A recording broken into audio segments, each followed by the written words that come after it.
immigration authorities have arrested nearly 700 people believed to be working illegally in several food processing plants across Mississippi.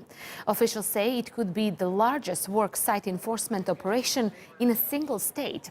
Those detained have been taken to an immigration facility in Louisiana. Well, for more on this, Apollonia Calderon, an assistant professor of U.S. immigration policy and Latino politics at University of Maryland, joins us now from Washington, D.C. Apollonia, thanks so much for coming in on the show.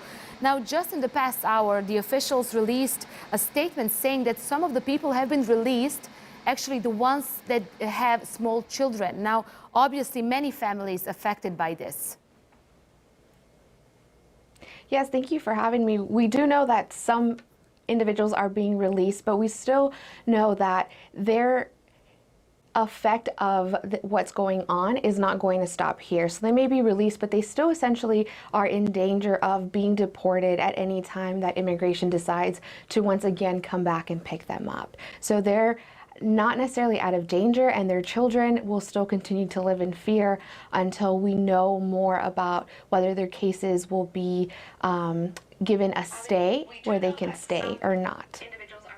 And also, what about the rest of the people in these same communities? Does this cause a culture of fear, forcing them to have a life under the radar in the upcoming months and days?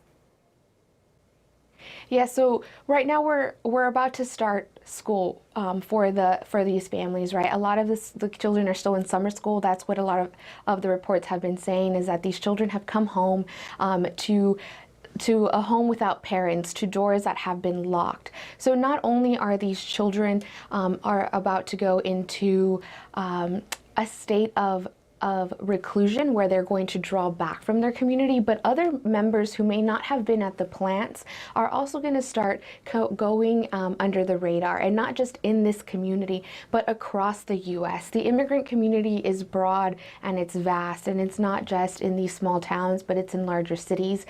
And the more we see these stories and the more we see these targeted raids, and not just with the raids, but even with the shooting in El Paso, the targeting of the immigrant community has been a lot, has increased over the years, and definitely over the last months of this presidency.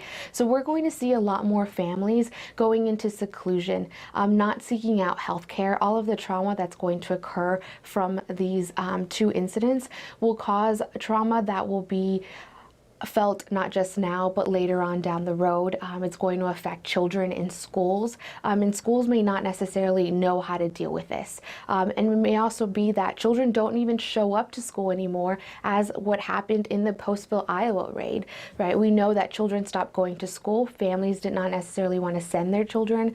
People stopped showing up to businesses. The local economy suffered. And then the other really important part is that we also may know that communities may not necessarily be safer after these raids. Once the immigrant community is attacked or targeted in these instances, they're afraid to reach out to local police if they once again feel threatened by other individuals, or if crimes are committed against them. These crimes often go unreported because they are afraid of what might happen to them if they speak out, even though they are the victims in these instances. So we are not necessarily more safe after these raids. Communities go into their own seclusion. They try to keep to themselves, and that's not going to bring forth a solid and vibrant community. It's going to cause communities to break down. Okay, Apollonia Calderon, thanks so much for that insight for us here at TRT World.